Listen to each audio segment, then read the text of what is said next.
Para business leaders dan intellectual business community, kita lanjutkan diskusi kita hari ini, yaitu di Innovators DNA, dan masih bersama kita Pak Bambang Yuwono dari Pesona Edu Software, salah satu dari 9 global partner Microsoft di bidang software pendidikan, Pak ya. Dan kita tadi baru bicara tentang produknya Pak Bambang tuh inovatifnya di mana gitu kan. Dan salah satu yang di Pak Bambang katakan tahun 86 tuh belum ada orang yang mikirin seperti itu. Ya, dan Pak Bambang adalah orang yang pertama yang mencoba mengkorelasikan antara antara software dengan pendidikan, Pak ya. Dan Pak Bambang katakan anak itu senang dengan gerak, warna dan bunyi, sehingga waktu dikasih sesuatu yang bergerak mereka belajarnya lebih gampang, Pak ya. Nah, pada saat itu kalau kita lihat itu idenya bagus, Pak ya. Tetapi kalau kita lihat pada saat itu mungkin harga komputer juga belum semurah sekarang, ya. Masih dan juga kalau kita lihat angka penggunaan PC, penggunaan komputer pada masyarakat Indonesia juga masih sangat rendah ya.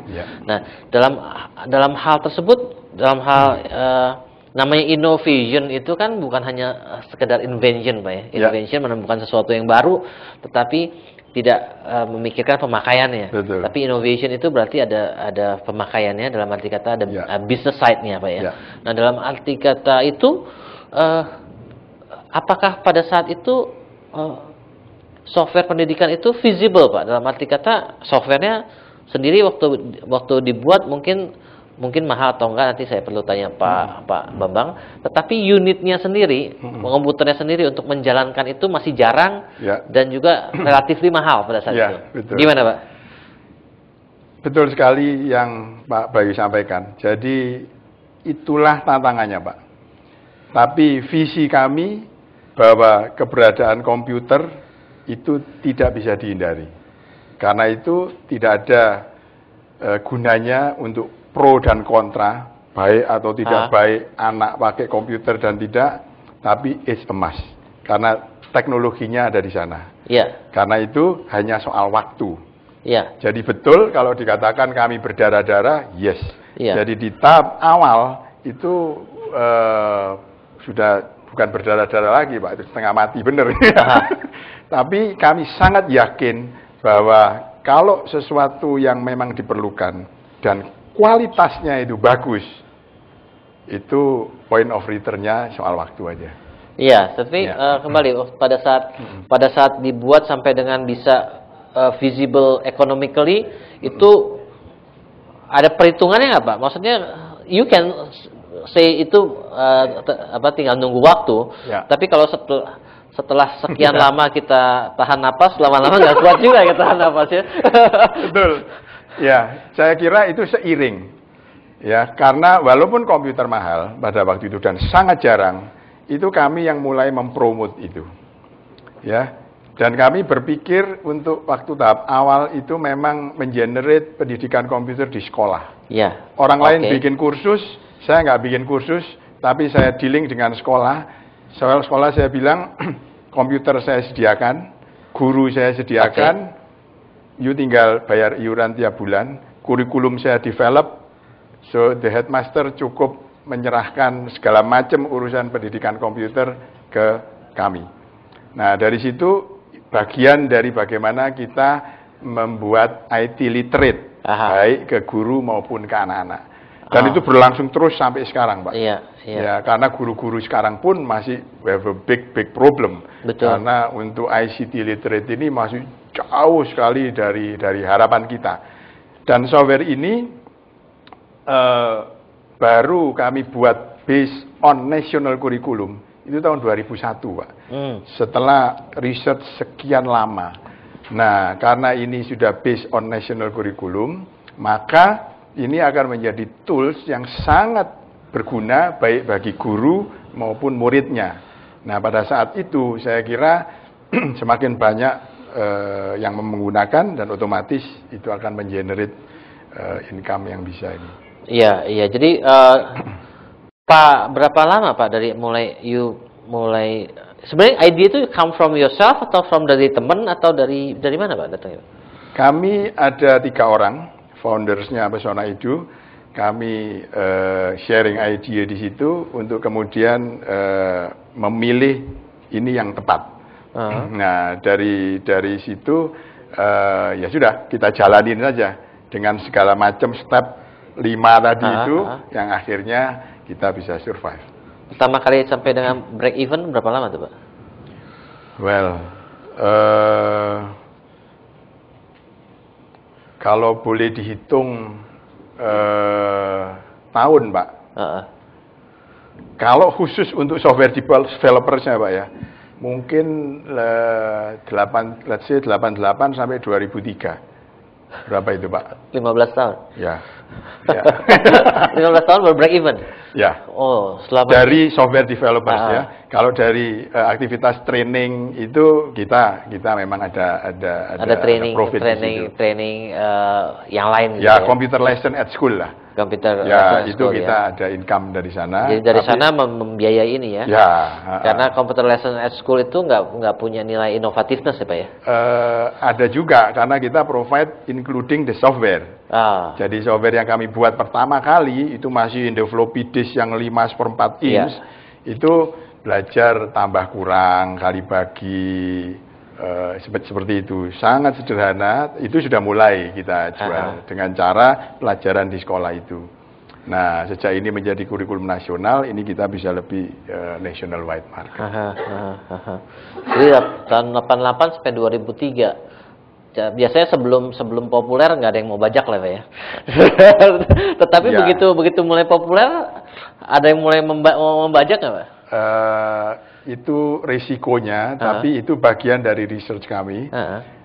Memang tidak ada yang nggak bisa dibajak, saya kira. Tapi kami tidak menyombongkan diri bahwa itu nggak bisa dibajak. Tapi kita mencoba dengan teknologi yang ada untuk memprotek sistem ini sehingga sulit lah untuk dibajak. Gitu. Sampai sekarang belum ada lah ya bajakannya. Sampai sekarang alhamdulillah. Ya, mudah-mudahan tidak, apalagi kalau sudah dijual Rp5.000 per topik. Tapi ada bad side-nya, Pak. Maksudnya kalau itu software sampai dibajak, itu on one side-nya good news-nya itu berarti bagus itu, Pak. Ada yang bajak. Ya, tapi sekali lagi Pak Bayu di company kami tadi tidak sangat berpikir tentang profit yang sangat komersial. Tapi tadi saya sebutkan bahwa kami bertiga ini punya idealisme yang mencintai dunia pendidikan. Jadi jangan salah, banyak orang yang mengira Pesona Edukasi ini IT company. Actually not, we are the education company. Iya, education company. Ya, dan kalau Bapak melihat bagaimana proses production dari software ini, saya boleh sedikit mengacu di artikel ini.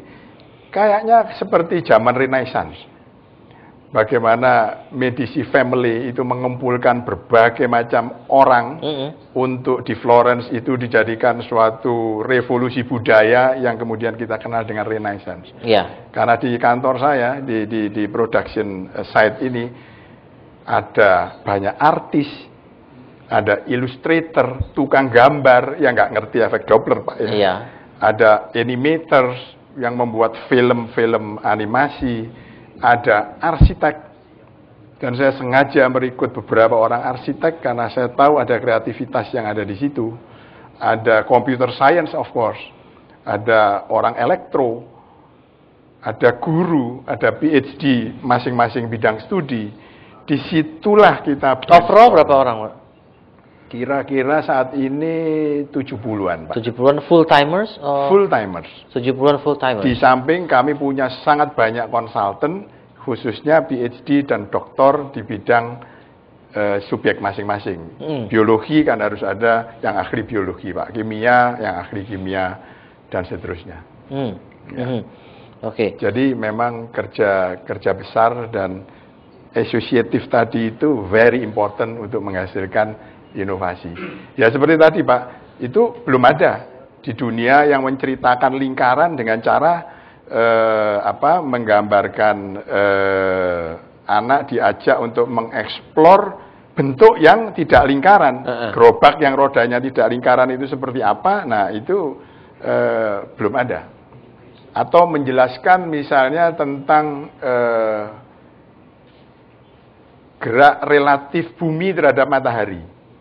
Ya, zaman dulu kita kalau sekolah, Bapak ingat ada 2 garis sejajar, ada kulminasi atas, kulminasi bawah. Apa itu? Right. Tapi kami dengan software yang kami produksi ini, kami bisa menunjukkan bagaimana bumi ini dilihat dari matahari. Ini hak ciptanya ada di kami. Di dunia belum ada yang menjelaskan dengan cara seperti itu. Nah, ini perlu kreativitas. Nah, jadi kalau itu dilihat dari matahari, bumi, dan bulannya seperti itu, very easy to understand. Sampai sekarang, who is the chief innovator-nya, Pak, in your company? Kami punya creative director, kami punya marketing director, dan kita bertiga selalu brainstorm bersama dan discuss. Tapi khusus production memang ada creative director yang shareholder dan founder juga. Shareholders and founders. Yes.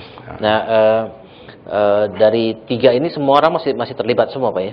Terlibat aktif. 3 foundernya semua masih aktif ya? Ya, dan kalau Bapak tanya tentang questioning, 3 ini selalu gontok-gontokan, Pak.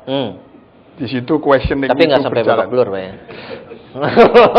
Di luar ruangan sepertinya babak belur. Tapi finally we find the new idea. Jadi questioning itu it is true.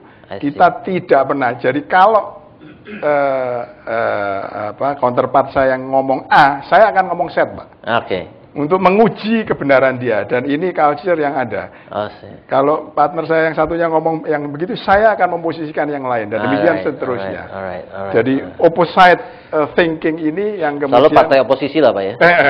Menghasilkan yang baik. Karena itu kalau sudah nggak ada oposisi bubar.